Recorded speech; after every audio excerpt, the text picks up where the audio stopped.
అందరికీ ప్రభునామములో వందనాలు. అందరూ వచ్చినట్టేనా? స్టూడెంట్స్ అందరూ ఎవరైనా మిస్సింగ్?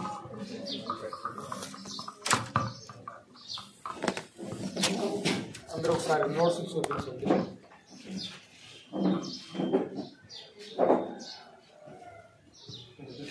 అక్కడ నోట్స్ ఇవ్వలేదా? లేకపోతే వేళ కొత్తగా వచ్చి ఉంటారు, ఎవరైనా వస్తే ఇస్తారండి.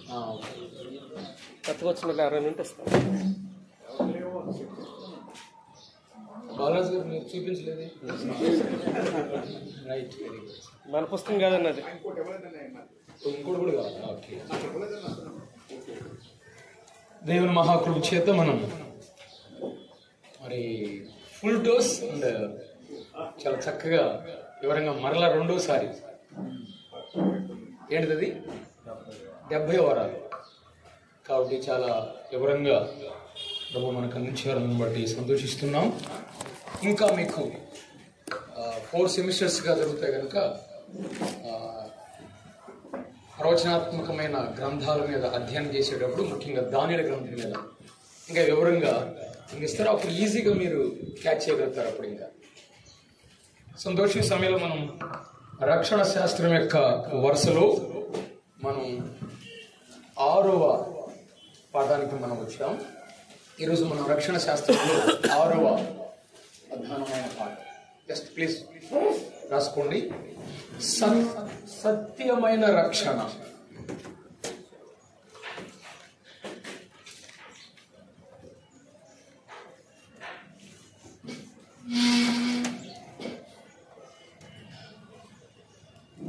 లాస్ట్ వాళ్ళు కూడా కనపడుతుంది కదా, సత్యమైన రక్షణ. మన బైబిల్ స్కూల్ పేరు కూడా అదే. ఏంటిది? Bible truth. Bible truth study centre. Yes, సంతోషం. దేవుని వాక్యం నుంచి మనం 4వ ప్రధానమైన అంశాన్ని జ్ఞాపకం చేసుకోబోతున్నాం. ఎంతవరకు 5 ప్రాముఖ్యమైన రక్షణ శాస్త్రంలో 5 ప్రాముఖ్యమైన అంశాలు మనం జ్ఞాపకం చేసుకుంటూ వచ్చాం. ఒకసారి చెప్పండి వాటిని. 1 గొప్ప రక్షణ, 2 అవసరమైన రక్షణ, 3 విలువైన రక్షణ, శ్రేష్టమైన రక్షణ, నిన్న ఈవినింగ్ సరైన రక్షణ. వెరీ గుడ్, సంతోషం. జనరల్గా స్కూల్కి ఎప్పుడు లేట్గా రాకూడదు, మరి నేర్చుకోవాలనుకున్న వాళ్ళు రావడం సంతోషమే. రైట్, ముందు కూర్చోండి. కొద్దిగా ముందు కూర్చోండి. ముందు వెళ్ళి పట్టు మీద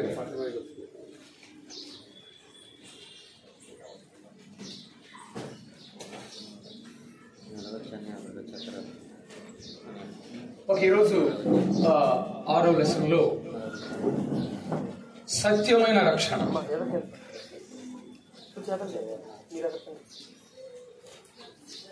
ఒకరోజు ఆర్థిక శాఖ మంత్రి, ఆయన నపుంసకుడు, యెరూషలేము ఆరాధనకు హాజరవుతున్నాడు. వారి ప్రాంతం నుండి వస్తున్నాడు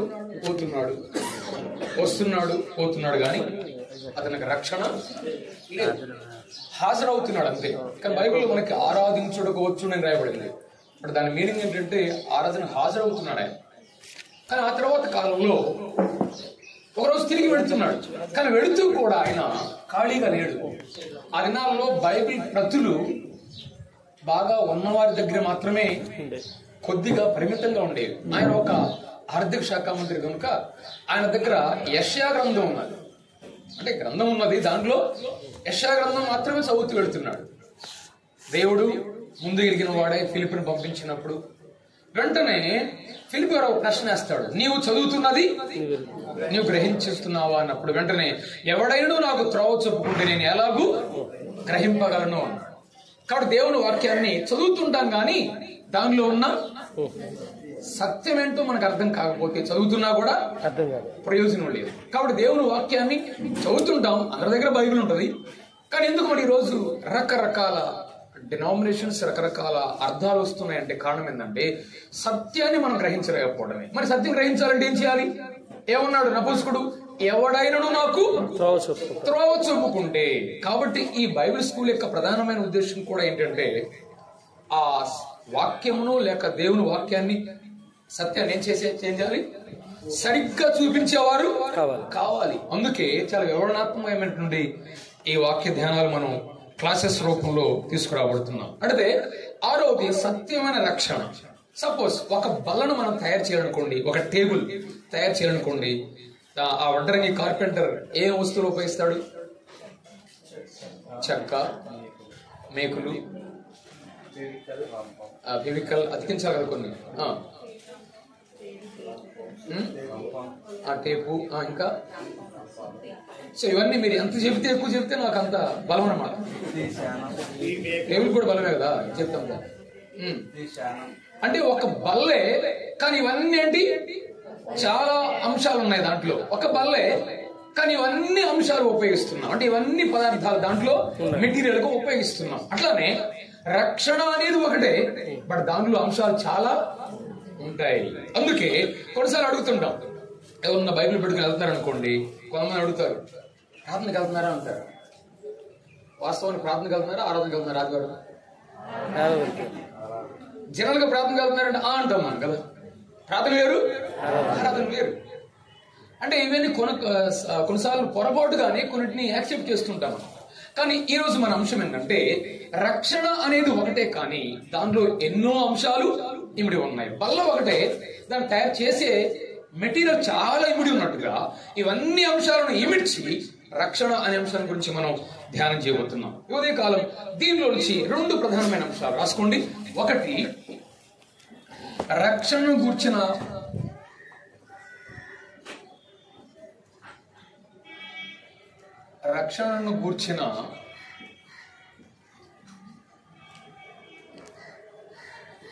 పదాలు.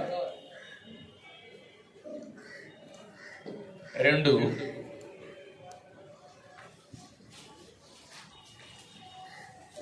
రక్షణలోని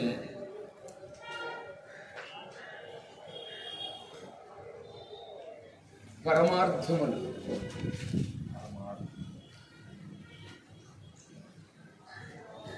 గుర్తుపెట్టుకోండి, ఇవి మనం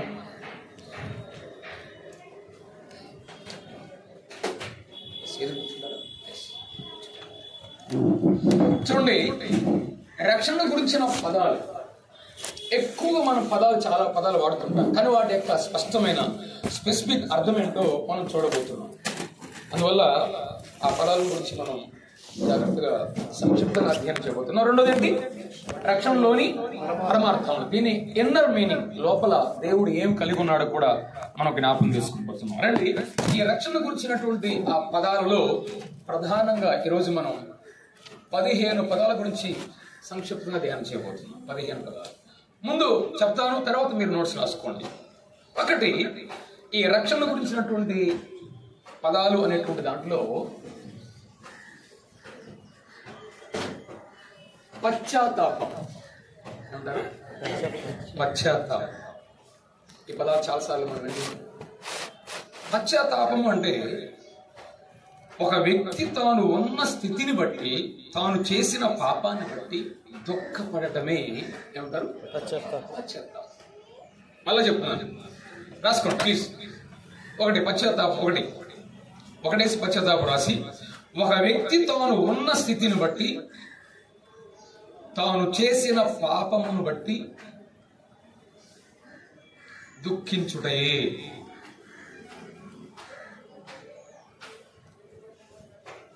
క్రొత్త నిబంధనలో కానీ పాత నిబంధనలో కానీ పదం వచ్చినప్పుడల్లా మనకు అర్థం కావాల్సింది, పశ్చాత్తాపడ్డాడు అంటే, పశ్చాత్తాపము అని అంటే తాను చేసినటువంటి ఆ పాపాన్ని బట్టి, ఆ పనిని బట్టి ఏం చేస్తాడు? అతను దుఃఖపడతాడు, కన్నీరు కారుస్తాడు. అది రక్షణ కాదు. పశ్చాత్తాపడం అనేది రక్షణ కాదు. ఎందుకంటే హృదయం చేసుకోవడానికి, అంటే హృదయాన్ని శుద్ధి చేసుకోవడానికి ఒక సిద్ధపాటు లాంటిది. ఎట్లాంటిది? హృదయము శుద్ధి చేసుకోవడానికి ఒక ప్రిపరేషన్, ఒక సిద్ధపాటు. ఇస్కరియోతు యూదా పశ్చాత్తాపడాడు లేదా? మత్తయి సువార్త 27:3 రాసుకోండి.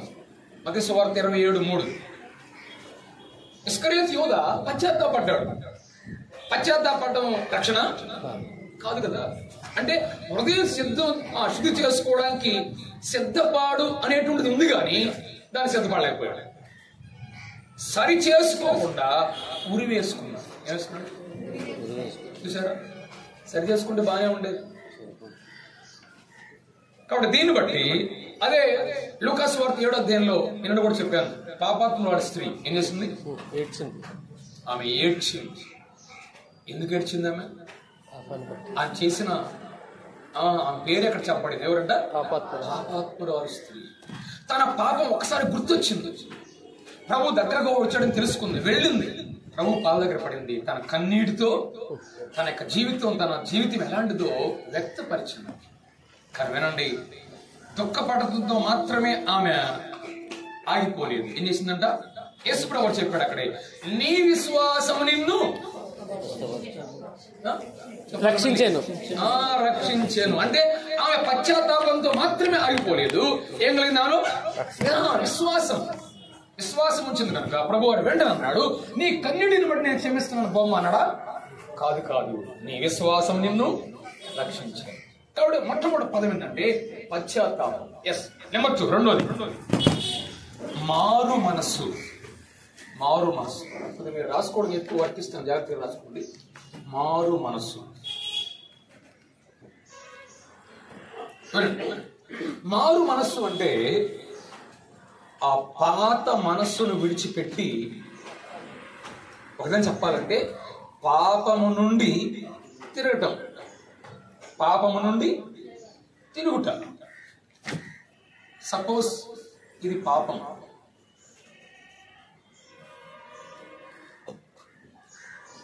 ఇది దేవుడు, ఇది పాపం. ఈ పాపము నుండి ఈ వైపు వస్తున్నాడు, పాపము నుండి తిరిగాడు కానీ ఇంకా దేవుని వైపు తిరగలేదు. మారు మనస్సు అంటే పాపము నుండి తిరిగాడు కానీ దేవుని వైపు ఇంకా తిరగలేదు. మారు మనస్సు అంటే ప్రధానమైనటువంటి అర్థం అక్కడ మనకు జ్ఞాపకం చేసుకోవాల్సింది, శుద్ధి చేసుకున్నాడు. దేని నుండి? దీని నుండి శుద్ధి అయ్యాడు కానీ ఎవరైపు తిరగలేదు, ఇంకా దేవునికి తిరగలేదు. ఆఫ్. అందుకే మారు మనస్సు అంటే రక్షణ కాదు. యేసు ప్రభువు దీని గురించి ఒక ఉపమానం చెప్పాడు. మత్తయి సువార్త 12వ అధ్యాయం 43-45 వచనాల్లో చాలా అర్థమయ్యే ఒక ఉపమానం చెప్పాడు. ఒకడంట ఒకనికి చూడండి, ఒకని జీవితంలోకి దురాత్మ వచ్చాడు. ఒకని జీవితాన్ని అక్కడ ఒక ఇల్లుతో పోల్చాడు. ఆ ఇంట్లోనికి ఎవరు వచ్చారంట? దురాత్మ వచ్చాడు. దురాత్మ వస్తే ఆ వచ్చిన చదివితే మీకు సహాయకరం. కొంచెం చదవండి. 43-44-45 వచ్చిన అపవిత్రాత్మ ఒక మనిషిని వదిలిపోయిన తరువాత అది విశ్రాంతి వెతుకుచు నీరు లేని చోట్ల తిరుగుచుండును. విశ్రాంతి దొరకనందున నేను వదిలి వచ్చిన నా ఇంటికి తిరిగి వెళ్ళుదుననుకుని వచ్చి ఆ ఇంట ఎవరునూ లేక అది ఊడ్చి అమర్చి ఉండేది చూచి వెళ్ళి తనకంటే చెడ్డవైన మరి 7 దెయ్యములను వెంట పెట్టుకుని వచ్చును. చూసారా? యేసు ప్రభు చెప్పేంత ఆయన చెప్పే చాలా ఉపమానాలు చిన్నగా ఉంటాయి కానీ దాంట్లో ఎంత భావం ఉంటుందో చూడండి. యేసు ప్రభు వారు ఒక వ్యక్తి జీవితంలో నుంచి అపవిత్రాత్మ వదిలిపోయాడు. ఇప్పుడు ఆ వ్యక్తులు ఎవరున్నారు? ఎవరన్నా? వదిలిపడిన తర్వాత ఖాళీగా ఉన్నాడు కదా. ఖాళీగా ఉంటే మాత్రమే కాదు, ఖాళీగా అతను ఉన్నాడు. ఈ దురాత్మ ఇక అంతా తిరుగుతుందంట, ప్రపంచం అంతా తిరుగుతుంది. కానీ ఇక ఎక్కడ చోటు దొరకలేదేమో, సంతృప్తి పొందలేదేమో. ఈ లోపు అతని గురించి రాయబడింది.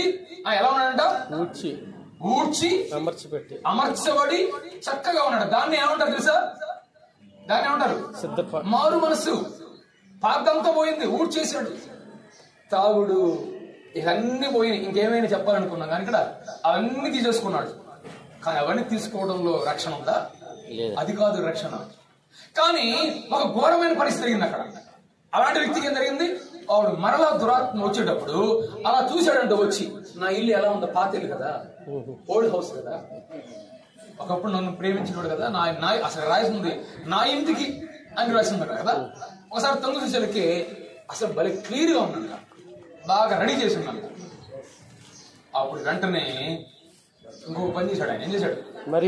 ఆయన అప్పుడైతే బాగానే ఉండేదేమో, ఇంకా మరలా 7 దురాత్మలను, చెడ్డమైన దురాత్మలను తీసుకొని లోపల ప్రవేశించాడు. ఇప్పుడు చెప్పండి, ఈ మారు మనసు వల్ల ప్రయోజనం ఉందా? అంటే ఆ వ్యక్తి వచ్చి చూసినప్పుడు ఖాళీగా ఉండొచ్చు. ఈరోజు సమాజంలో చాలా మంది కూడా మోరల్ గా చాలా మంచి వ్యక్తులు, ఏ అలవాట్లు ఉండవు, అన్ని మానుకున్నానండి, ఇక నుంచి నేను మానుకుంటానండి అంటారు. ఈ మానుకోవడం రక్షణ కాదు ఇక్కడ. అందుకే మారు మనసు గురించి ప్రభు చెప్పాడు. మారు మనస్సు అంటే అర్థం ఏంటంటే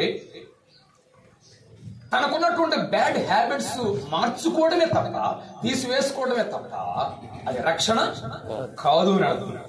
అసలు నిజమైన పాపం అంటే ఏంటంటే క్రీస్తు దేవుని తిరస్కరించడమే. దాన్ని అంగీకరించాలి, మళ్ళా దాన్ని మనం స్వీకరించాలి, దాన్ని ఒప్పుకోవాలి కదా. అది మారు మనసు. మారు మనసు అంటే ప్రధానంగా మనం ఏం నేర్చుకుంటాం అంటే చెప్పండి, పాత మనస్సును విడిచిపెట్టడం లేక పాపము నుండి తిరగటం మాత్రమే దాని అర్థం. నెంబర్ 3, మూడోది ఎవరు రాసుకుంటారా? ఆవిడ ఆ 2-3 పదాలు రాసుకుని చాలు. మూడోది విశ్వాసము. విశ్వాసం విశ్వాసం అంటే మనకు తెలుసు కదా, వినుట వలన విశ్వాసం కలుగును. వినుట వలన విశ్వాసం కలుగుతుంది. కానీ విశ్వాసం అంటే ఏంటి? విశ్వాసం అంటే మూఢ నమ్మకము, గుడ్డి నమ్మకము కాదు ఇక్కడ. నేను ఎండదినాలు కూడా జ్ఞాపకం చేశాను. విశ్వాసం అంటే సర్కిలే చెప్పాం కదా. సింపుల్ చెప్పాలంటే విశ్వాసం అంటే ఇక్కడ క్రీస్తు చేసిన కార్యంపై పూర్తి నమ్మకం ఉంచడమే విశ్వాసం. క్రీస్తు చేసిన కార్యంపై పూర్తి నమ్మకం ఉంచడమే. ఈరోజు క్రీస్తుని నమ్ముకున్నామని చెప్పుకుంటున్న వాళ్ళు కూడా క్రీస్తు దైవత్వాన్ని నమ్మట్లేదు, చూసారా? అందుకే నేను పూర్తి నమ్మకం అని చెప్పాను కదా. అంటే మన విశ్వాసం ఏముండాలి? పూర్తి నమ్మకం. ఏది దేవుని వాక్యలోంచి మన ఎద్దకు వచ్చినా సరే మనం నమ్మే స్థితిలో ఖచ్చితంగా ఉండాలి. దాన్నే సంపూర్ణ నమ్మకం ఉండాలి. ఈరోజు రకరకాల బోధలకు లోనై ఓపెన్ మైండ్ లేకుండా, అంగీకరించడానికి అవకాశం లేకుండా కొన్ని విషయంలో మూసివేసుకున్నారు. నేను నమ్మిందే ఇదే. ఆయన మానవత్వం, ఆయన దైవత్వం, ఆయన యొక్క శక్తి, ఆయన యొక్క ప్రభావం నమ్మే స్థితిలో లేదు. అందుకే విశ్వాసం అంటే అర్థం ఏంటంటే ఇందాక చెప్పిన దానికి దీనికి కొద్దిగా ఒక తేడా జ్ఞాపకం చేస్తున్నాను. చూడండి, మారు మనసు అంటేనేమో పాపం నుండి తిరగటం, విశ్వాసం అంటేనేమో క్రీస్తు వైపు తిరగటం. చూసారా తేడా? మారు మనసు అంటేనేమో పాపం నుండి తిరిగాడు, ఇప్పుడు దేవుని వైపు కూడా తిరిగాడు. అప్పుడే దీన్ని రక్షణ అంటారు. దాన్ని విశ్వాసం. చెరసాల నాయకుడు మనకు తెలుసు కదా, ముందు ఎలా ఉన్నాడు? చాలా దెబ్బలు కొట్టాడు. ఎవరిని? పౌలు సేవలను. తర్వాత ఏం జరిగింది? ప్రాణాపాయం వచ్చింది. తాను చనిపోవాలనుకున్నాడు. కానీ పౌలు గారు చెప్పారు, అయ్యలారా నీ రక్షణ పొంది నేనేం చేయాలి, కాపాడుకోవడం నేనేం చేయాలంటే వెంటనే పౌలు గారు అన్నాడు, నీ యేసు ప్రభునందు విశ్వాసం ఉంచుము. ఇక్కడ మనం చెప్పుకునే అంశం ఏంటి? విశ్వాసం కదా. అప్పుడు యేసు ప్రభు వారిని విశ్వాసం ఉంచుము, అప్పుడు నీవును నీ ఇంటి వారు రక్షించబడుతున్నాడు. వెంటనే అతను ఏం చేశాడు? చేసిన దానికి చాలా బాధపడి ఉంటాడు. కానీ ఎన్ని దెబ్బలు కొట్టాడో ఆ దెబ్బలన్నీ గాయాలను కడిగినాడు ఎవరు? ఎవరు కడిగిన? ఆయనే కడిగాడు. వెంటనే తన ఇంటి వారు తను మరల దేవుని వాక్యం విని విశ్వాసం ఉంచి బాప్తిసం పొంది రక్షణ పడిన అనుభవంలోకి వచ్చారంటే అది విశ్వాసం. అంటే కేవలం మారు మనసు మాత్రమే విశ్వాసం, అది రక్షణ కాదు. చాలా మంది ఎప్పటికి కూడా క్రైస్తవ సమాజంలో ఉన్నారు, మేము చాలా మానుకున్నామండి, బాగానే ఉన్నామండి, వస్తున్నామండి. విశ్వాసం అనేది ఖచ్చితంగా ఉండాలి. నీకు నీవుగా మార్చుకునేది కాదు. నెంబర్ 4 చూడండి, నెంబర్ 4. అందుకే విశ్వాసం అనే దాని గురించి కూడా ఒక్క మాట ఇక్కడ చెప్పాను. దాని ఉదాహరణ మనకు బాగా తెలుసు. ఈ కొండ శిఖరం నుండి ఈ కొండ శిఖరానికి ఒక పెద్ద తాడు కట్టాడంట ఒక ఆయన. తాడు కట్టి సర్కస్ మాదిరిగా అది ఒకే తాడు మీద ఆయన అటు ఇటు తిరుగుతున్నాడు. అందరబ్బా ఎంత సంతోషంగా కేరింది కొడుతున్నారంట. ఎంతండి నువ్వు అసలు ఎలా బాగా అభివృద్ధి తిరుగుతున్నావు, ఎలా సాధ్యం అవుతుందని అని తిరుగుతున్నారంట. నేను ఇక్కడ దీంట్లో తిరుగుతున్నానని మీరు నమ్ముతున్నారా? నమ్ముతున్నామండి, అసలు బ్రహ్మాండం తిరుగుతున్నాం అన్నారు. అటు నేను తిరుగుతున్నాను అని మీరు నమ్మితే మీరు కూడా మీలో ఒకడు నాతో కూడా వస్తారా? నేను అదరికి పోతాను. నేను తిరుగుతున్నాను, ఏ ఇన్బ్యాలెన్స్ లేకుండా నేను పడిపోకుండా ఉంటున్నాను కాబట్టి మీలో ఒకడు వస్తాడు నాతో అంటే అప్పుడు మాత్రం ఏమన్నా తెలుసా, నువ్వు మాత్రం అటు తిరుగుతావు కానీ మాకు మాత్రం నమ్మకం లేదు. నేను ఉంటానండి, నేను కాపాడుతాను మిమ్మల్ని, మీకేం కాదంటే ఒక్కడు కూడా రాలేదు. అదే విశ్వాసం అన్నమాట. ఒక చిన్న పిల్లవాడు నేను వస్తాను సార్ అన్నాడు. అప్పుడు ఆయన తీసుకున్నాడు. ఈ చివరి నుంచి ఆ చివరి తీసుకెళ్ళాడు, ఆ చివరి నుంచి ఈ చివరికి వచ్చాడు. అప్పుడు అందరూ చూసి ఆశ్చర్యపోయాడు. ఇదే విశ్వాసం అంటే సంపూర్ణంగా ఆయన మీద అనుకోవడం. అర్థమైందా? ఆ ప్రభువుని అంగీకరించి దాన్ని రక్షణ యొక్క సంపూర్ణం అంటారు. నెంబర్ 4, 4వది నిరీక్షణ. నిరీక్షణ. ఈ నిరీక్షణ అనేటువంటి పదాన్ని చాలాసార్లు మనం వాడుతుంటాం, ఇప్పుడు కూడా మనం వింటూ వచ్చాము. నిరీక్షణ అనేటువంటి పదం ఏంటంటే, రాసుకోండి పదం, నిజమైన విశ్వాసము నిరీక్షణను పుట్టించును. నిజమైన విశ్వాసము నిరీక్షణను పుట్టిస్తుంది. ఆశ్చర్యం ఏంటంటే మన ఆశీర్వాదాలు ఎక్కువగా భవిష్యత్తుకు సంబంధించినవి ఉన్నాయి ఎక్కువ, అవునా కాదా? మనం పొందబోయే ఆశీర్వాదాలన్నీ ఎక్కువగా ఎక్కడున్నాయి? భవిష్యత్తులోనే. దానికోసం మనకే ఉండాలి నిరీక్షణ ఉంది మనకి. వాడి కొరకు తప్పనిసరిగా నిరీక్షణ అవసరం. బైబిల్లో మనకు బాగా గుర్తున్నవాడు అబ్రహాం. కలగబోయే ఆశీర్వాదం ప్రకటి తన సంతాన విషయంలో కానీ తనకున్నటువంటి స్వాస్థ్య విషయంలో కానీ అబ్రహాం ఎలా ఉన్నాడు?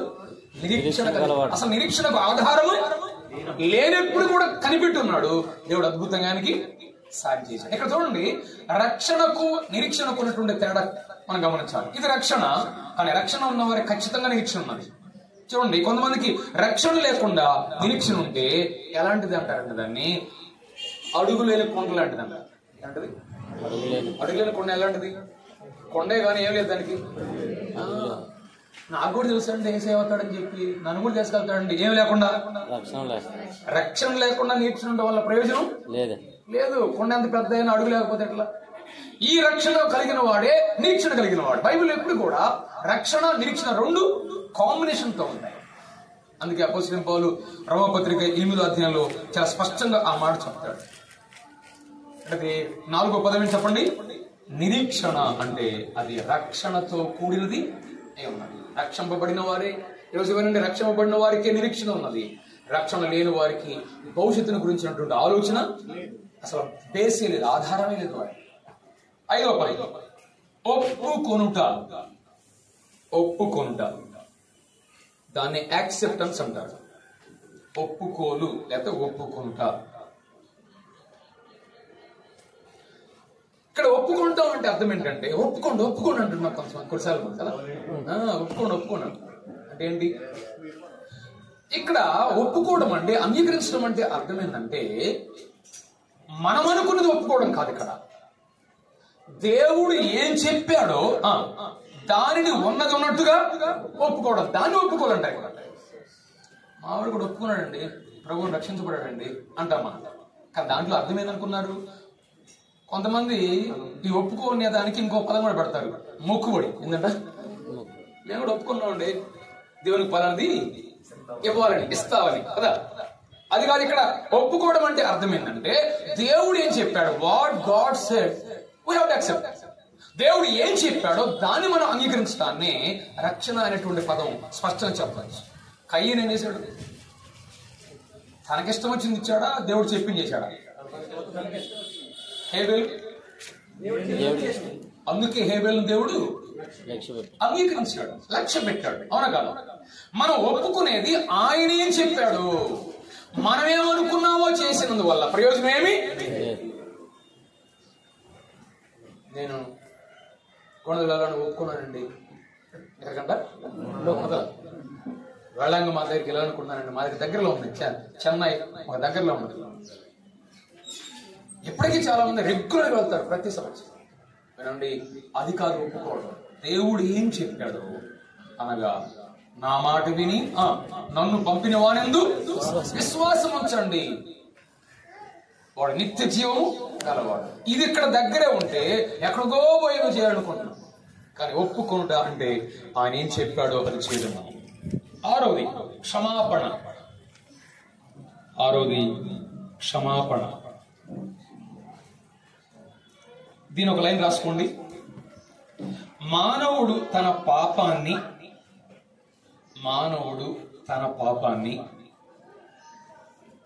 ప్రభు సన్నిధిలో ఒప్పుకున్నప్పుడు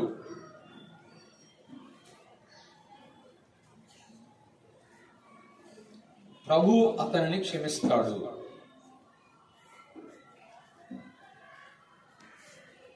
మానవుడు తన పాపాన్ని ప్రభు సన్నిధిలో ఒప్పుకున్నప్పుడు ప్రభు అతనిని క్షమిస్తాడు.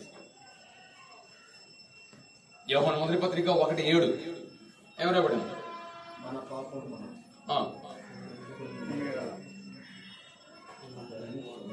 మన పాపం మనం ఒప్పుకున్నాడు. 7:9 కూడా 9వ వచనం కూడా. ఇక్కడ మనం ఒక విషయాన్ని వినండి జాగ్రత్తగా. క్షమిస్తాడు, క్షమాపణ అంటే దీనిలో ఉన్నటువంటి ఒక ప్రాముఖ్యమైన మాట మనం నేర్చుకోవాలి. మనుషులు క్షమిస్తాడు, దేవుడు క్షమిస్తాడు. దీని తేడా ఇక్కడ గమనించాలి మనం. మనుషులు ఎలా క్షమిస్తాడు? ఏదో జాలిపడో దయతోనో నేను క్షమిస్తాను పో అంటారు. అంటే మన కన్నీటిని బట్టో మన యొక్క పరిస్థితిని బట్టో అవతల ఏం చేస్తారు? క్షమిస్తారు. ఆ క్షమాపణ కాదు ఇది. ఒక పాపి పట్ల దేవుడు క్షమిస్తున్నాడు అని అంటే ఆ పాపి పక్షాన రక్తము కార్చి మరణించి ఆ కుమారుని బట్టి మనల్ని క్షమిస్తాడు. అది క్షమాపణ అంటే ఇక్కడ. అర్థమైందా? ఆ సెంటెన్స్ కూడా రాసుకోండి. మనుషుడు జాలితో దయతో క్షమిస్తాడు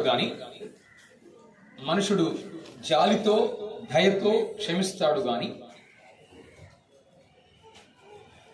దేవుడు ఆ పాపిని కన్నీటిని బట్టి కాదు,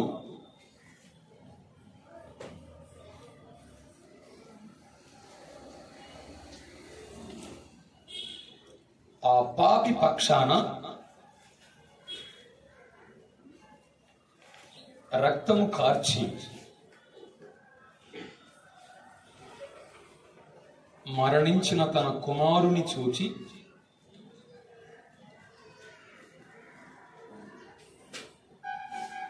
క్షమిస్తాడు.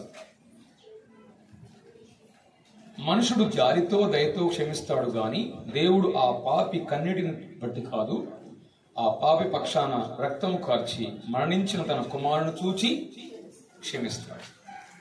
చూడండి, క్షమాపణకు ముందు క్షమాపణకు తరువాత తేడా ఉంటుంది.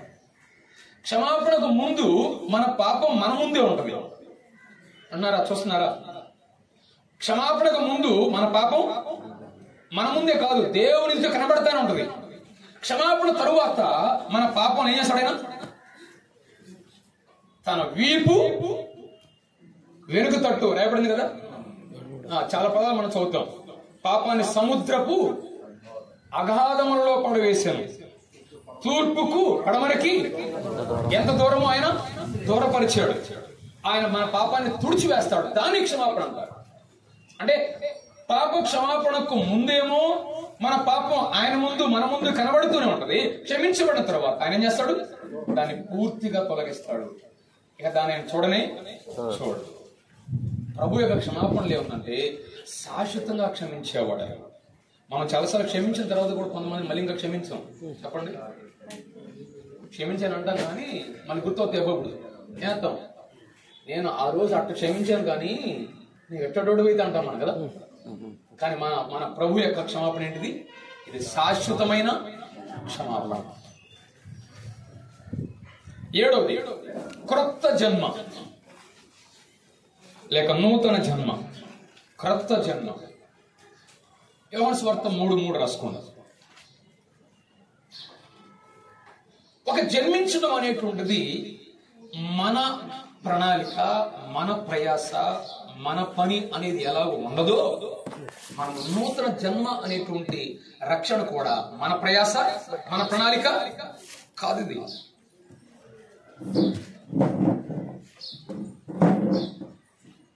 అందుకే యేసుప్రభువు అన్నాడు, ఒకడు కొత్తగా జన్మిస్తేనే గాని దేవుని రాజ్యంలో ప్రవేశించలేడు, లేదా చూడలేడు అన్నాడు ఆయన. జన్మ అనేది, నూతన జన్మ అనేది ఆయన ప్రణాళిక, ఆయన ఆలోచన. అయితే అది ఆయన నుండే రావాలి, పై నుండి.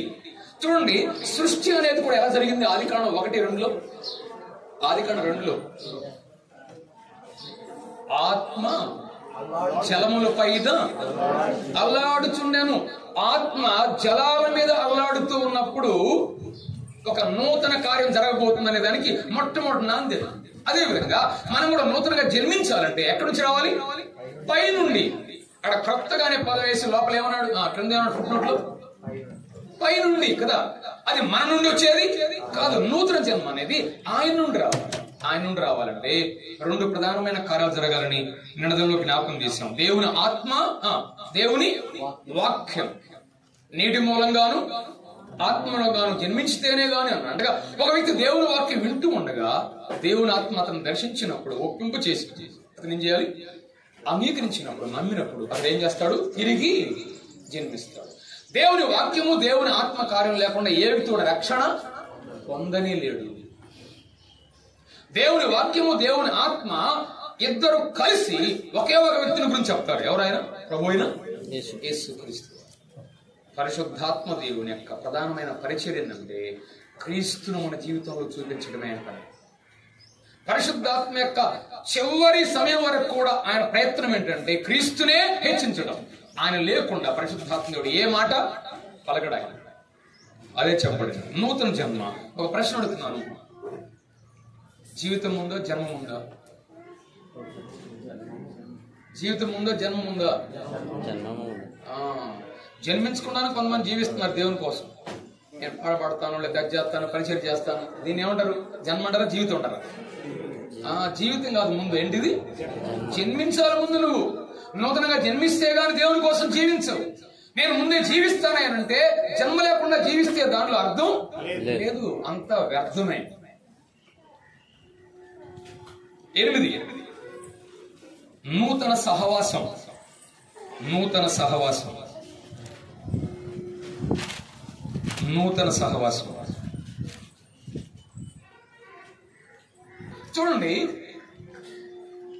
నూతన జన్మ వల్లేమో మనకి దేవునితో సంబంధం ఏర్పడుతుంది.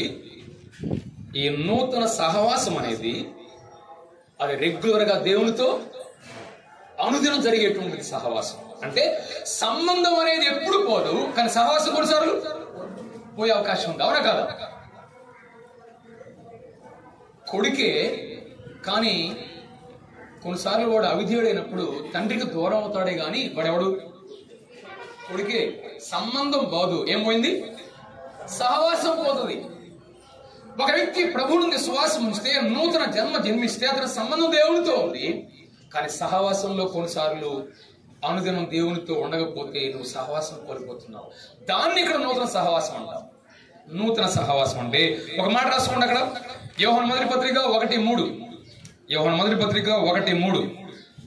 సంబంధం ఎన్నడూ పోదు, కానీ సహవాసం కొన్నిసార్లు పోవచ్చు.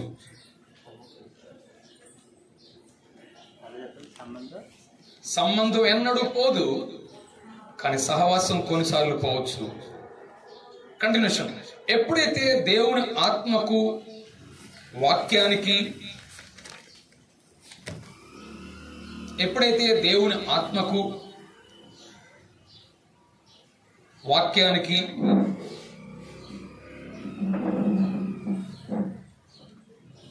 మనిషికి సహవాసం లేకపోయామో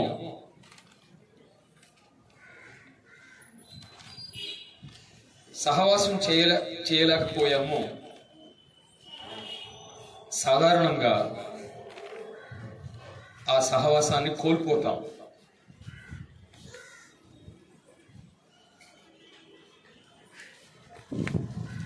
తొమ్మిది, కుమారత్వము లేక పుత్రత్వము. బైబిల్ ఇవన్నీ రక్షణ సంబంధించిన పదాలు. ఇవన్నీ ఆ పదాల మీదే మనం అధ్యయనం చేస్తున్నాం. సంక్షిప్తమైనటువంటి భావం పుత్రత్వము, సంక్షిప్త కుమారత్వము. యోహాను సువార్త 1:12. తను ఎందరికి ఇచ్చిరో అనగా తన నామను విశ్వాసం ఉంచిన వారందరికీ దేవుని పిల్లలగుటకు ఆయన అధికారము అనుగ్రహించి, దేవుని ఆత్మ ద్వారా దేవుని నుండి మనం జన్మించాం కాబట్టి మనం ఏమయ్యాం? దేవునికి కుమారులమయ్యాం, కుమార్తెలమయ్యాం. అంటే ఇక్కడ దేవుని కుమారులు లేక పుత్రత్వము అంటే అర్థం ఏంటంటే, స్పెసిఫిక్ గా వినండి, దేవుని యొక్క స్వభావం మనలోకి వచ్చింది. ఏమొచ్చింది? The nature of God. ఎప్పుడైతే ప్రభు దేవుని పిల్లలు అయ్యామో మనం, దేవుని యొక్క స్వభావం మనలో ఉంది. కొంతమంది చూడంగా ఏమంటాం మనం? అచ్చ మీ నాన్నలాగా ఉన్నారు అంట కదా. అట్లని మనం దేవుని నమ్ముకున్నామంటే మనం చూడంగా చాలా మంది ఏమనాలి? ఇప్పుడు దేవుని పిల్లలేనండి అనాలా లేదా? దేవుని పిల్లలేనండి అనాలి. అంటే ఆ దైవికమైన బీజం ఉండటం. 10వది సమాధానం. సమాధానం ఇది బైబిల్లో ఉన్నటువంటి ఆ టెర్మినాలజీలో వాటిని మాత్రమే మనం అధ్యయనం చేస్తున్నాం. సాధారణంగా వాడే పదాలు కాదు. 10వది ఏంటి? సమాధానం. రెఫరెన్స్ రాసుకోండి, రోమపత్రిక 5:10. రోమపత్రిక 5:10.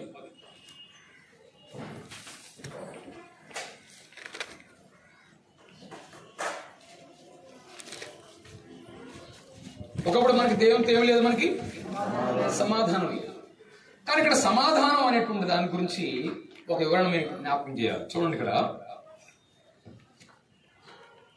మొట్టమొదటిగా ఏదేని తోటలో దేవుడు మానవుడు ఒకరికొకరు కలుసుకునేవారు ప్రతిరోజు. అవునా కదా? ఒకరికొకరు కలుసుకునేవారు ముఖాముఖిగా, లేక ఆయన స్వరం వారు వినేవారు. ఎప్పుడైతే పాపం చేశారో ఏమైపోయింది? దేవుడు మానవుడు ఎడపాటు జరిగింది, వేరైపోయారు. కానీ వినండి, కలువరి శిలువ దగ్గర దేవుడు తన ముఖాన్ని మానవుని వైపు తిప్పాడు. ఏంటి? దేవుడు తన ముఖాన్ని ఎవరి వైపు తిప్పాడు? దేన్ని బట్టి? సిలువను బట్టి. ప్రభువు చేసిన సిలువ కార్యాన్ని బట్టి మన వైపు చూశాడు ఆయన. 4వది ఈ స్టెప్ అర్థం కావడం చెప్తున్నాను.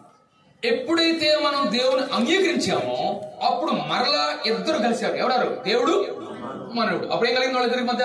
సమాధానం. అర్థమైందా? ఈ 4 స్టెప్స్ రాసుకుని ఒకసారి ఆ సమాధానం పొందినటువంటి విధానం ఏంటో మన అర్థం కావాలి. ఇక్కడ ఏదేను వనంలో రాసుకుంటాం. ఏదేను వనంలో దేవుడు మానవుడు ఇరువురు ముఖాముఖిగా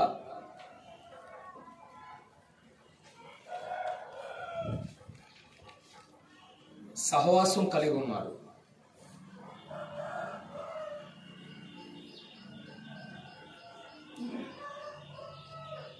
దాని క్రింద లైన్లో పతనము తరువాత దేవుడు మానవుడు ఒకరిని ఒకరు వేరైపోయారు.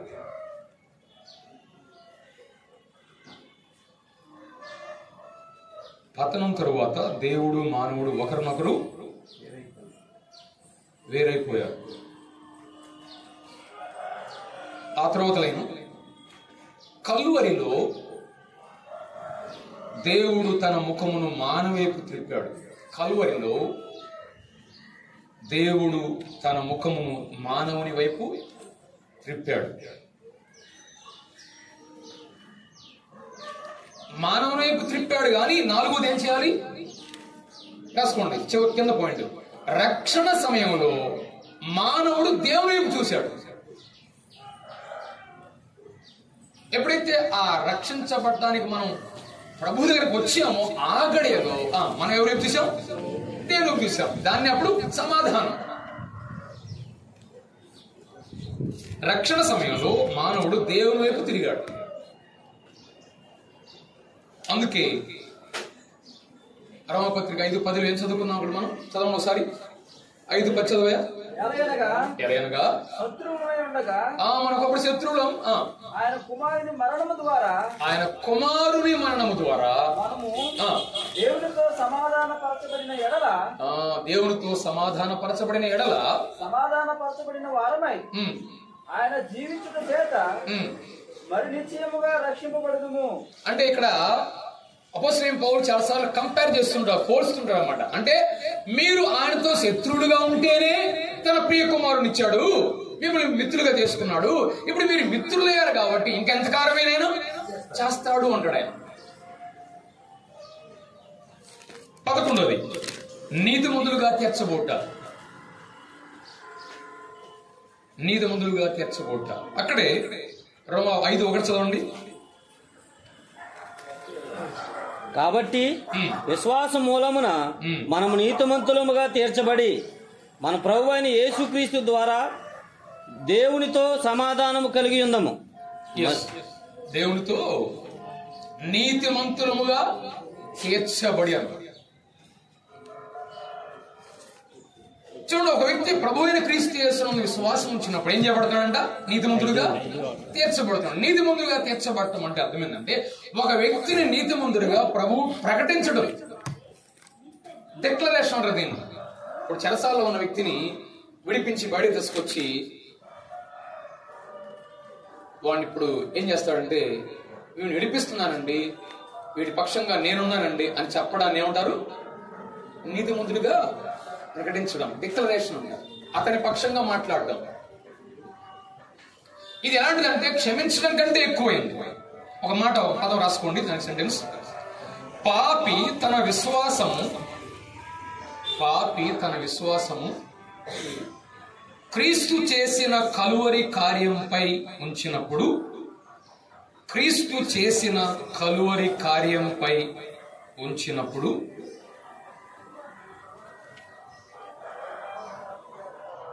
దేవుడు క్రీస్తును బట్టి పాపిని నీతిమంతునిగా ఎంచును.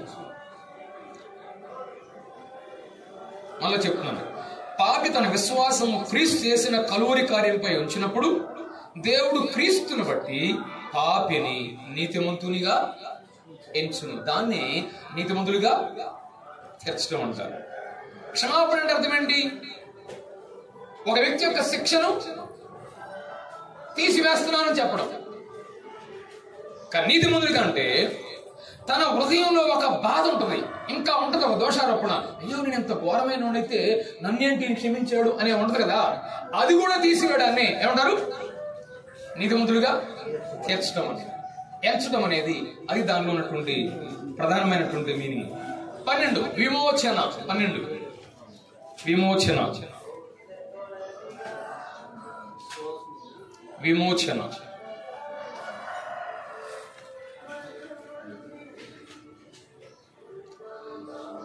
విమోచన అనేటువంటిది దాని కింద రాసుకోండి. గలతీ పత్రిక 3:13. గలతీ పత్రిక 3:13. దీనిలో ప్రధానంగా 3 మాటలు మనం అర్థం చేసుకోవాలి. రాసుకోండి, ఇంకా రాయండి. ఒకని పక్షముగా క్రయధనం చెల్లించుట.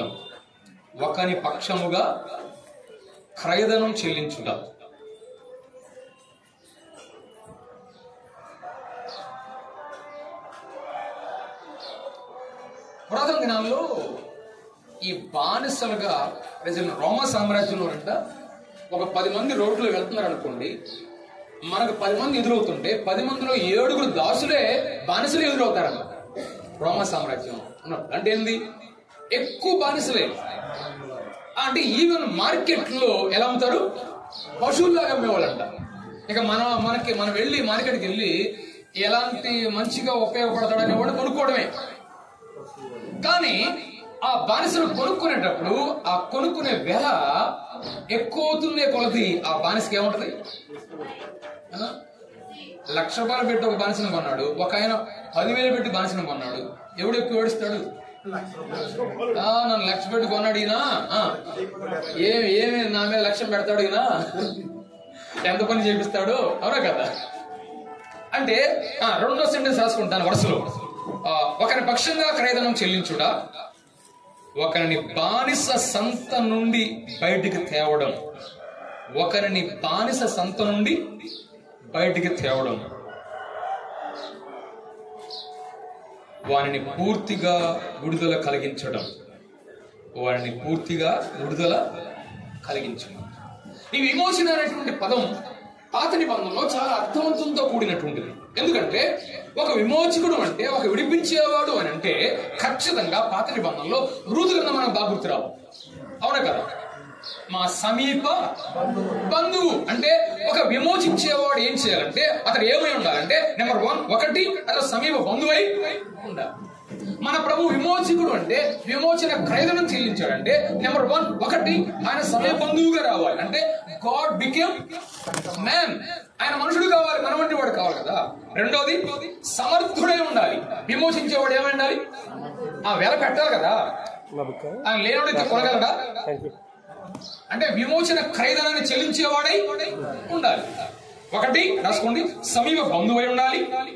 2 సమర్థుడై ఉండాలి. 3 సంతోషంగా విడిపించేవాడే ఉండాలి కదా.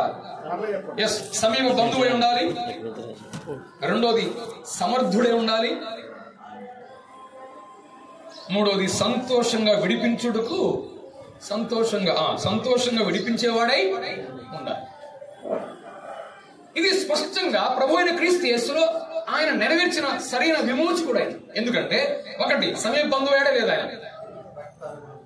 దేవుడు మానవుడయ్యాడు, గాడ్ బికేమ్ మ్యాన్. రెండోది సమర్థుడు అంటే ఏం చేశాడు ఆయన?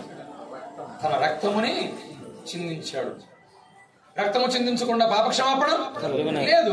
అందుకే ఆయన తన రక్తమును చిందించవలసి వచ్చిందంటే ఆయన సమర్థుడు. ఆయన అదే రూతు గ్రంథంలో సమీప బంధువే గాని ఒక ఆయన ఏం చేయలేదు. ఆయన ఏమన్నాడు? నా వల్ల కదా బోయస్, అదేదో నువ్వు చేయన్నాడు. ఫస్ట్ ఏమన్నాడు? ఓకే అన్నాడు. తర్వాత ఏమన్నాడు? ఎట్లాగైతే నా స్వాస్థ్యం పోతే, నా కుటుంబం పోతే నేను చేయలే అన్నాడు. సమర్థుడే. కానీ మూడోది ఏంటి? మూడోది ఏం చదువుకున్నాం మనం? సంతోషం లేదు, విల్లింగ్నెస్ లేదు. సమర్థుడే, సమీప బంధువే, కానీ ఏం లేదు, సంతోషం లేదు, తనకు ఆలోచన లేదు. ఎందుకంటే ముందు ఓకే అన్నాడు, తర్వాత కాదన్నాడు. అంటే అతనికి సంతోషం లేదు, అతని విల్లింగ్నెస్ లేదు. కాబట్టి విమోచన అనేటువంటి దానిలో భావంలో సరిగ్గా సరిపోయినవాడు ప్రభు అయిన క్రీస్తు యేసు. దాంట్లో అర్థం ఏంటంటే క్రయధనము చెల్లించుట అని అర్థం. అసలు విమోచన అంటే ఏంది? క్రయధనం చెల్లించడం. 13వ పదం రక్షణ గురించిన పదాలు మనం సంక్షిప్తంగా ఆ పదం యొక్క భావం చూస్తూ వస్తున్నాం. 15 పదాలు. ఒకటి ఎన్నోది? 13వది ఏం చెప్పాను చెప్పలేదు కదా? ప్రాయచిత్తం. ప్రాయచిత్తం రెఫరెన్స్ రాసుకోండి. యోహాను మొదటి పత్రిక 2:2, 4:10. యోహాను మొదటి పత్రిక 2:2, 4:10. దీని అర్థం 2 పదాలతో రాసుకోండి. ఒకటి సంతృప్తి కలగడం. ప్రాయచిత్తం అంటే అర్థం ఏంటి? సంతృప్తి కలగడం, ఇష్టము కలిగి ఉండడం. ఇష్టం కలిగి ఉండడం, సంతృప్తి కలగడం, ఇష్టం కలిగి ఉండడం. ఇది ఎక్కువగా పాత నిబంధనలో ప్రత్యక్ష గుడారంలో ఉన్న కరుణాపీఠం దగ్గర ఎక్కువ కనబడుతుంటది ప్రాయచిత్తం అనేటువంటిది. చూడండి, దేవుణ్ణి సంతోషపెట్టడం. అర్థమైందా? ప్రాయచిత్తం అంటే అర్థం ఏంటి? దేవుడిని సంతోషపెట్టడం. పాత నిబంధనలో ఎన్ని కార్యాలు జరిగినా సరే దేవుడు సంపూర్ణ సంతోషం కలగలేదు. కానీ ఎవరు కలిగించాడు? ఒక్క ఆయన కలిగించాడు. ఎవరైనా? ప్రభు అయిన క్రీస్తు యేసు. కల్వరిలో లేదా గొల్గతా దగ్గర కలువరి శిలువలో స్పష్టంగా కనబడుతుంది. రోమపత్రిక 5:10 చదవండి. ఇప్పుడు ఆవచనం రోమపత్రిక 5:10. నేను ముగిస్తున్నాను. ఎలయనగా శత్రువుమై ఉండగా ఆయన కుమారుని మరణము ద్వారా మనము దేవునితో సమాధాన పరచబడిన ఎడల. చాలు చూడండి, ఇక్కడ మనం శత్రువులమే, కానీ తండ్రి మనం అంగీకరించాడు. ఎవరి ద్వారా? ఎవరిని బట్టి? కుమారుని యొక్క శిలువ కార్యాన్ని బట్టి. Father is satisfied. తండ్రి సంతృప్తి పొందాడు. ఆయన సంతృప్తి పూర్తిగా కలిగింది ఎక్కడంటే కలువరి శిలువ దగ్గర మాత్రమే. దాన్ని అంటారు బైబిల్ భాషలో ప్రాయచిత్తం, ప్లీజింగ్ అంటారు ఇంగ్లీష్ లో. 14వ పదం దత్తపుత్రత్వము. దత్తపుత్రత్వము గలతీ పత్రిక 4:4-5 కూడా దత్తపుత్రత్వము. సాధారణంగా ఒక పిల్లవాడిని మనం దత్తత తీసుకునేటప్పుడు ఏం చేస్తాం? మనమే సెలెక్ట్ చేసుకుంటాం. తర్వాత మనకున్న ఆస్తి అంతటికి అతన్ని వారసుగా నిర్ణయిస్తాం. ఇంకోటి చెప్పాలంటే మన కుటుంబం సంబంధించినటువంటి పేరు కూడా పెడతాం. ఇది దత్త పుత్రుడికి అడాప్షన్ చేసేటప్పుడు మనం చేసే పనులు. ఈ 3 పనులు జరిగినాయి దాంట్లో. మనం ఎప్పుడైతే ప్రభువు నుండి శ్వాసం ఉంచామో మనల్ని ఆయన ఇచ్చాడంటే ఆయనే స్వీకరించాడు, ఆయనే నిర్ణయించాడు, ఆయన తన పేరును కూడా మనకి ఇచ్చాడు. ఆ పదంతో ఈ పదం ఉపయోగించబడింది. దత్త పుత్రులము అంటే రాసుకోండి, ఆయనే స్వీకరించడం, ఆస్తికి నిర్ణయించబడుట,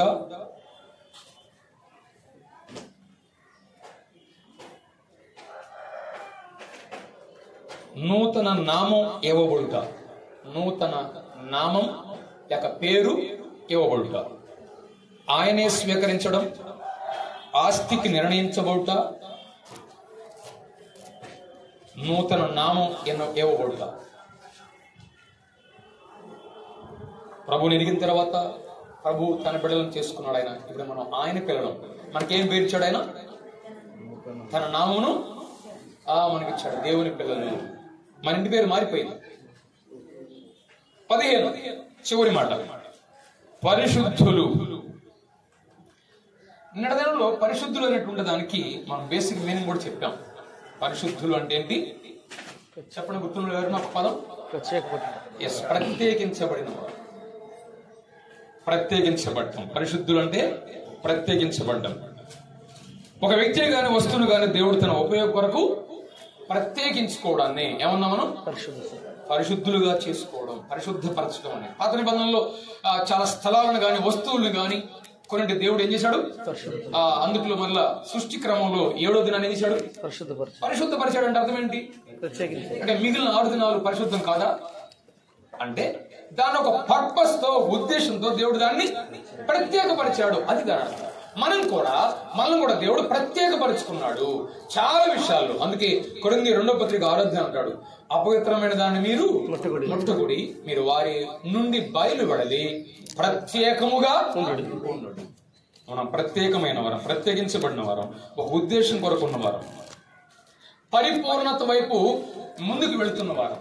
భూమి మీద మనకు సంపూర్ణమైనటువంటి పరిశుద్ధత అనేది సాధ్యం కాదు. అందుకని ఒక భక్తుడు ఈ విధంగా అన్నాడు,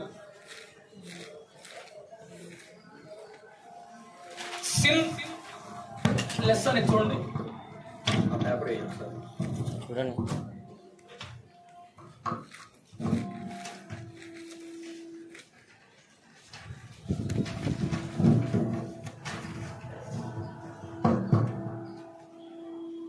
చూడండి, భూమి మీద మనకు సిన్లెస్ అనేది సాధ్యం కాదు. కానీ సిన్ లెస్ లెస్ లెస్ వెళ్ళాలి. అంటే ఏంటి? సిన్లెస్ అనేటువంటిది పరిపూర్ణంగా ఈ దేహంతో భూమి మీద మనం లేక, కానీ మన గురి ఏంటి? సిన్ని సాధ్యమంత వరకు ఏం చేయాలని. లెస్ లెస్ లెస్ అంటే ఏంది? తగ్గించుకుంటా వెళ్ళాలి అని. దాన్ని ప్రత్యేకంగా ఉంటాము అనేది. అపవిత్రము దాన్ని మనం ముట్టకుండా ఉంటామంటే అదే పరిశుద్ధులు అనేటువంటి పేరుతో మనకి ఇవ్వనటువంటిది ఆ పదం యొక్క ప్రధానమైన అర్థం. చివరి మాట ఒక మాట జ్ఞాపకం చేసి నేను ముగిస్తాను. రెండోది ఏం చెప్పాం మనం? రక్షణలోని పరమార్థములు అన్నాం కదా. సమయం అయిపోయింది అన్నగారికి. మూడో క్లాస్ చూడండి, ఇక్కడ ఒక పదం మాత్రమే మనం జ్ఞాపకం చేద్దాం. ఒకటి, ఈ రక్షణలో పరమార్థం అంటే వాస్తవానికి రక్షణ బట్టలో, రక్షణ పొందుట్లో మన యొక్క నిజమైనటువంటి మన పాత్ర ఏం లేదు అని చెప్పుకుంటూ వచ్చాం మనం. కేవలం ఆయన చేసిన కార్యాన్ని లేక ఆయన చేసినటువంటి కార్యాన్ని మనం ఏం చేయాలి? అంగీకరించడమే రక్షణ అని స్పష్టంగా చెప్పుకుంటూ వచ్చాం. ఇక్కడ రక్షణ విషయంలో 2 దశలు ఉన్నాయి. ఇది దేవుని వైపు నుండి, ఇది మన వైపు నుండి లేక మానవుని వైపు నుండి. ఓకే, చూడండి, దేవుని వైపు నుండి కొన్ని ఆలోచన ప్రణాళికలు ఉన్నాయి, మనిషి వైపు నుండి కొన్ని ఉన్నాయి. దేవుని వైపు నుండి ఏంటంటే బైబిల్లో వాటిని గురించి నేను వివరంగా చెప్పడానికి ప్రయత్నం చేయట్లేదు. అది చాలా పరమార్థం, అందుకే దానికి ఆ పేరు కూడా పెట్టాం. ఏంటిది? పరమార్థం అన్నమాట. దేవునికి ఎక్కువ తెలుస్తుంది చాలా పదాలు బైబిల్లో. ఆ పదాల్లో 4 పదాలు రాసుకోండి. దేవుని వైపు నుండి 4 పదాలు. 1, ముందుగా ఎరుగుట. ముందుగా ఎరుగుట. ఇంగ్లీష్లో వచ్చిన వాళ్ళు కూడా ఫోర్ నాలెడ్జ్ అని రాసుకోండి. ముందుగా ఎరుగుట. ఒక రెఫరెన్స్ రాసుకోండి. ఒకటి అపోస్తలుల కార్యం 15:18, రోమాపత్రిక 11 మొదటి 2 వచనాలు. 2, ఏర్పరచుకుంట. ఎలక్షన్. ఏర్పరచుకుంట బ్రాకెట్ లో ఎలక్షన్. ఒక మాట్లాడిన దాంట్లో ఒక ప్రత్యేక పని కొరకు ఎన్నుకొనుట అని అర్థం. ఒక ప్రత్యేక పని కొరకు ఎన్నుకొనుట.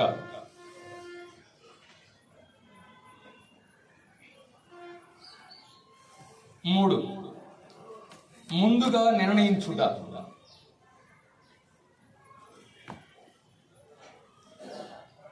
ఇంగ్లీష్లో ప్రీ డెస్టినేషన్.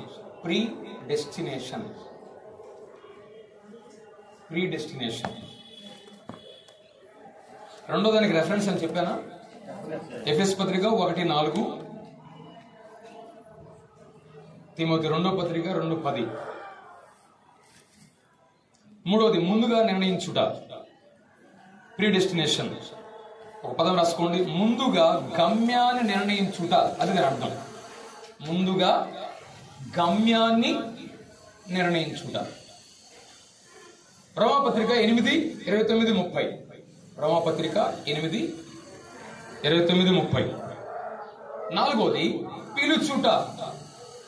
పిలుచుట. కాలింగ్ లేక కాల్డ్.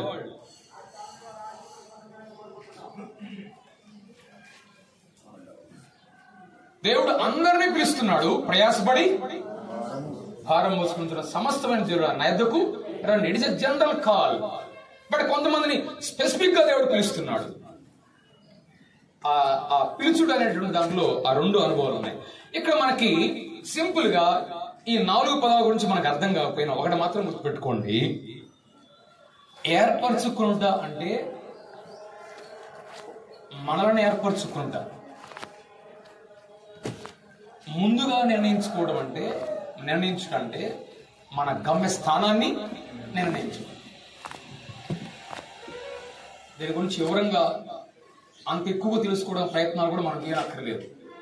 ఇది పెద్ద థియాలజికల్ టెర్మినాలజీ, అసలు మనల్ని గలిబిలి చేసే వ్యవహారం. అది జస్ట్ సింపుల్ గా ఆ పదాలను అలా అర్థం చేసుకుంటే చాలు. చివరి పదం మనం నిన్న ఆల్రెడీ చేసాం. ఏం చెప్పండి? మన వైపు నుండి. మన వైపు నుండి ఏం చేసాం? రక్షణలో విశ్వాసం అనే దానికి ఏం చేసాం మనం?